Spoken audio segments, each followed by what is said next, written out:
آماده ای برای نواختن اولین آهنگت؟ بزن بریم.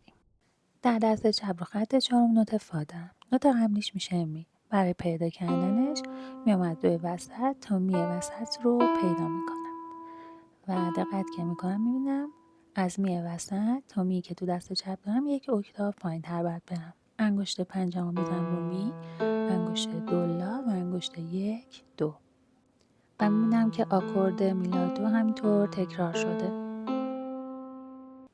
تا اینکه به یه آکورد جدید می سل دیز سی میرسم که سل دیز میشه نزدیکترین کلید سمت راست نوت سل که میشه این کلید سیاه. با انگشتای 5 3 1 هم میزنم این نوتا رو. برای پیدا کردن نوت دست راستم از نوت سل بالا میرم به می میرسم و با توجه به می وسط پیانو میبینم که یک اکتاف بالاتر می دست راست من شروع میشه میره رو فا و برمیگرده رو می با انگشت 1 2 1.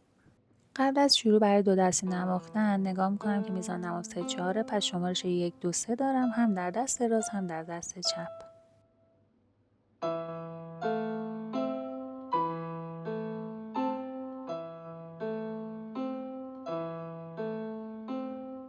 نوت سفید نقطه دار برابر با 3 ضرب هستش، در میزان نگهش میدارم.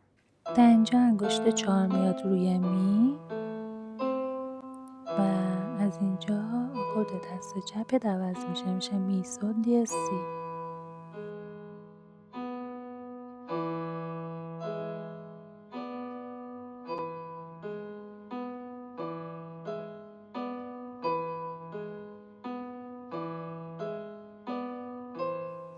اینجا یه چرخش انگشت دارم، شماره 2 میاد روی لا، آکوردم هم میشه می لا دو و 3 ضرب لا رو نگه میدارم. تکرار رو میزنم جلو تا اینجا که دست چپم میشه ر فا لا، آکوردم عوض شد.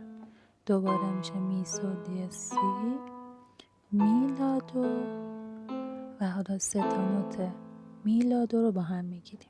برای اینکه موزیکالیته قطعم بهتر و بیشتر شه یه متزو پیانو علامت داینامیک اضافه میکنم که یعنی نیمه آروم باید بنوازیم. بعد کمان اتحاد رو اضافه میکنم به نوت‌های همنام که نوت اول اندازه کشش خودش و دومی ادامه پیدا میکنه، دومی زده نمیشه. و اینجا هم همون کمان اتحاد رو داریم، از پایین کشیده شده و در انتهای قطعم هم یه فورت اضافه کردم، یعنی قوی باید تموم بشه.